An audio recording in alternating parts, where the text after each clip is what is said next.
الأزهر هو أحسن مكان أنشئ في القاهرة لحفظ اللغة العربية وحفظ العلوم الدينية وللعلوم الأخرى أيضا، علوم الدنيا كالفلسفة والحساب وما إلى ذلك.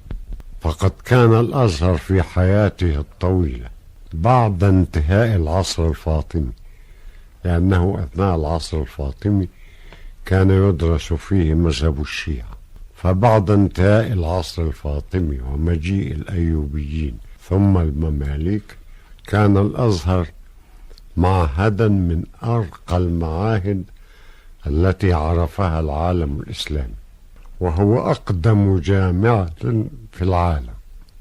كانت تدرس فيه العلوم المختلفة، الحساب والطب والفلسفة وما إلى ذلك،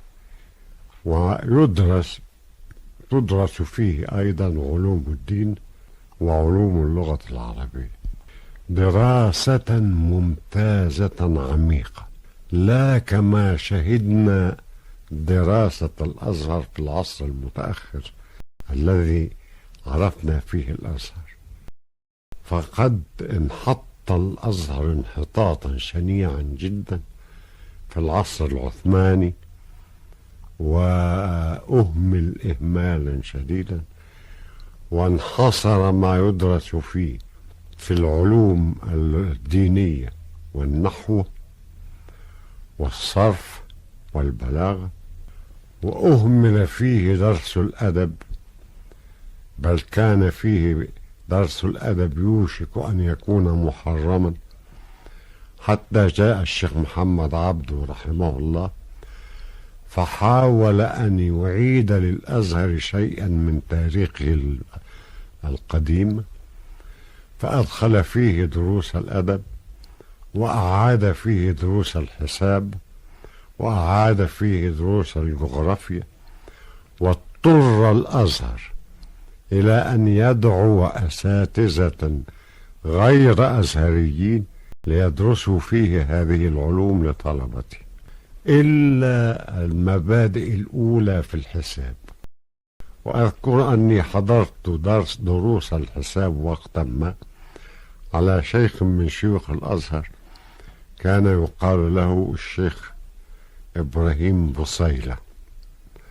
وكان الشيخ إبراهيم بصيلة قبل أن يقرأ لنا الحساب أو يدرس لنا الحساب حريصا على أن يسلك الطريقة الأزهرية فيعلمنا مبادئ علم الحساب، أو ما هو علم الحساب وما فائدة علم الحساب وهكذا. وهناك أبيات في الأزهر أولها لا أذكر إلا أولها: إن مبادئ كل فن 10، الحد والموضوع ثم الثمرة. وكان في الجغرافيا وجد من يدرس لنا الجغرافيا في أولها شيخا أزهريا رحمه الله، كان ظريفا وكان كريما جدا، وهو الشيخ عبد الله دراز. قرأ لنا دروس الجغرافيا في أوائلها، ثم دعي أستاذ في السنة الأولى والثالثة ليدرس لنا الجغرافيا أوسع مما درسها الشيخ عبد الله دراز.